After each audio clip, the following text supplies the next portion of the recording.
Selamat malam untuk Bapak dosen. Terima kasih atas kesempatan yang diberikan kepada saya. Pertama-tama, patutlah kita panjatkan kehadirat Tuhan Yang Maha Esa atas segala berkat perlindungannya sehingga sampai saat ini kita masih dalam keadaan yang sehat. Di sini saya akan memperkenalkan diri. Perkenalkan, nama lengkap saya Dortiana U dengan NIM 1723030012, Prodi Sosiologi, Fakultas Ilmu Sosial dan Ilmu Politik, Universitas Nusa Cendana Kupang. Di sini saya akan mulai melakukan video dari mata kuliah kajian seminar masalah-masalah sosial tentang memahami ras dan hubungan etnis yang diedit oleh Vincent Parillo. Pertama di sini penelitian tentang kaum minoritas. Bangsa Amerika bangga diri sebagai bagian dari bangsa imigran. Banyak orang masih menyebut Amerika Serikat sebagai tempat meleburnya orang-orang dari segala ras, agama, dan kebangsaan yang menjadi bebas dan memperbaiki kehidupan mereka. Tentu saja, sejumlah besar imigran memberikan kesaksian hidup tentang prinsip antusiasisme mereka terhadap negeri mereka sebagai anak angkat nyata dalam wawancara lisan yang tak terhitung banyaknya di Pulau Ellis dan tempat-tempat lain. Namun, di bawah 4 Julio pidato, penyerapan bangsa dari beragam bangsa selama bertahun-tahun dan sejumlah cerita keberhasilan adalah kebenaran yang menggelisahkan. Orang-orang Amerika yang lain di negara sendiri tidak selalu menyebut pendatang baru dengan tangan terbuka.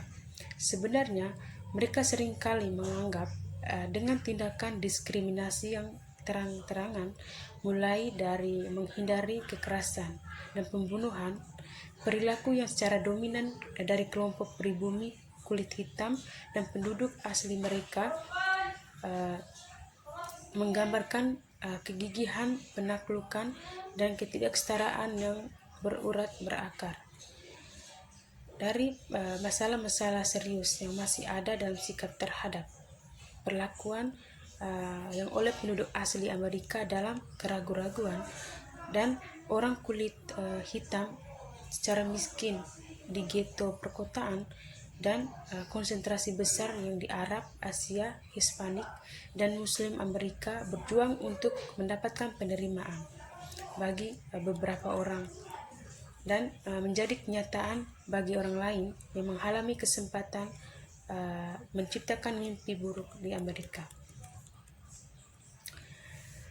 Ketegangan dan permusuhan antar etnik di perbatasan suatu bangsa merupakan fenomena sedunia yang bermula dari ribuan tahun yang lalu hingga sekarang. Dalam beberapa tahun terakhir, kita telah menyaksikan kekeringan dari pembunuhan teroris. Di Afghanistan, Indonesia, Irak, Pakistan, Filipina, Spanyol, Turki, dan Amerika Serikat, faksi-faksi agama di India dan Timur Tengah masih menyimpan kebencian yang hebat terhadap satu sama lain, sehingga kekerasan terus meletus secara sporadis. Suatu dekade yang lalu, lebih dari 5,4 juta orang tewas dalam konflik bersenjata di Republik Demokratik Kongo dan lebih dari 300.000 orang tewas di Darfur, sebuah kawasan yang luas di Sudan bagian barat pada tahun 1990-an, yang orang Kristen secara ortodoks Serbia diperkirakan membunuh sekitar 60 Muslim Bosnia atas nama persihan etnis, dan orang Serbia membunuh ribuan orang Albania di etnis di Kosovo yang memicu aksi militer oleh NATO. Peperangan suku antar suku Hutu dan Tutsi di Rwanda mengarahkan ke pembantaian ratusan ribu orang pada tahun 1980-an, dan perang berdarah berkecamuk antara suku Hausa, Igbo, dan suku Yoruba. Pada kampus perguruan tinggi yang merupakan mikrokosm dari masyarakat yang lebih besar, hubungan antar kelompok untungnya tidak mengerikan seperti apapun yang baru saja dijelaskan, tetapi kadang-kadang agak tegang dan kadang-kadang lebih buruk. Di dalam kehidupan asrama dan acara sosial mungkin dirusak oleh tingkat ketidaknyamanan dengan tidak seperti dalam satu kamar yang sama, yang oleh argumen keluhan perkelahian, vandalisme, dan kasus-kasus pelecehan lisan yang meletus akibat interaksi antar budaya atau antar ras yang menegang. Akan tetapi, yang paling umum adalah tabel-tabel katetaria terpisah atau pengelompokan kelompok-kelompok minoritas tertentu di daerah kampus yang lain, yang menggambarkan aksiologis seperti suka dengan duka. Situasi yang tampaknya tidak berbahaya ini bagaimanapun adalah indikator komunitas perguruan tinggi yang kurang kompak, di mana penghindaran dan terbatasnya interaksi sosial dapat menyebabkan isolasi sosial dan mengurangi penerimaan yang berbeda dengan yang lain sebagai setara. Yang kedua ini mengenai peran budaya. Kebudayaan menyediakan pedoman untuk menafsirkan orang terhadap situasi yang mereka hadapi dan untuk menanggapi yang mereka anggap tepat. Perbedaan dan interaksi antar budaya juga penting bagi proses pembaharuan. Misalnya, orientasi budaya dari kelompok minoritas dan dominan membentuk pengharapan tentang bagaimana sebuah kelompok minoritas harus masuk ke dalam masyarakat. Manusia baik menciptakan dunia sosial mereka sendiri dan berkembang lebih jauh tanpa mereka, dan secara beradaptasi dengan lingkungan. Pada pengetahuan baru dan pada teknologi, kita dapat mempelajari cara hidup dalam masyarakat kita. Kita pun dapat menciptakan berbagai aturan serta pola perilaku yang membentuk kehidupan kita dan cara kita mengalami dunia di sekitar kita. Atribut budaya ini menyediakan rasa orang dan ikatan bersama yang melaluinya anggota masyarakat dalam berhubungan. Dan oleh karena itu, kebanyakan sosiolog menandaskan dampak kebudayaan dalam membentuk perilaku. Melalui bahasa dan bentuk interaksi simbolis lainnya, para anggota suatu masyarakat mempelajari pola berpikir dan perilaku yang merupakan kesamaan mereka. Norma-norma kebudayaan yang sama mendorong solidaritas dan mengarahkan perilaku anggota in-group.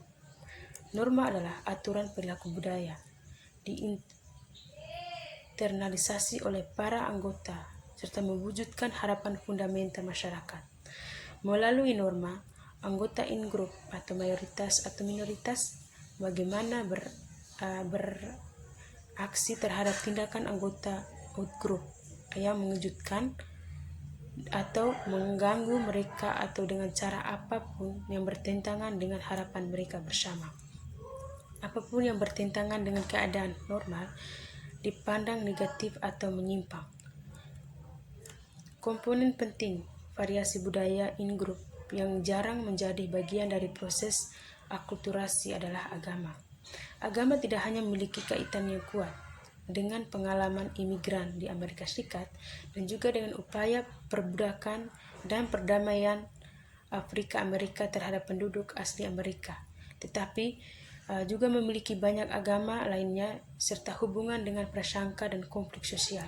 Sesungguhnya, agama Katolik dan Yahudi dari para imigran Eropa masa lalu menimbulkan reaksi Protestan beberapa di antara bangsa ini yang cukup kejam dan keji.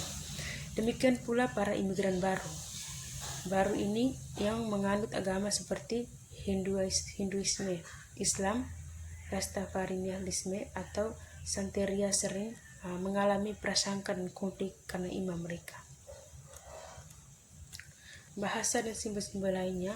Budaya adalah perilaku yang dipelajari, terutama melalui komunikasi lisan atau bahasa.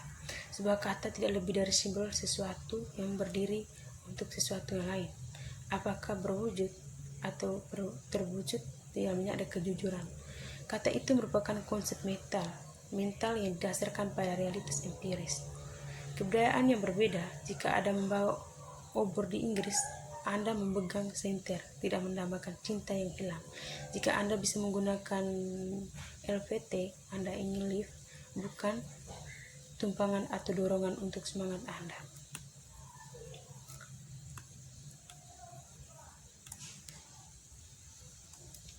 Melalui transmisi kebudayaan, setiap generasi meneruskan budayanya ke generasi berikutnya.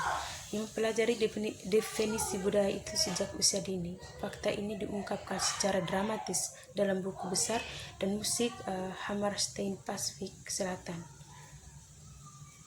Sekian pemaparan video dari saya. Terima kasih.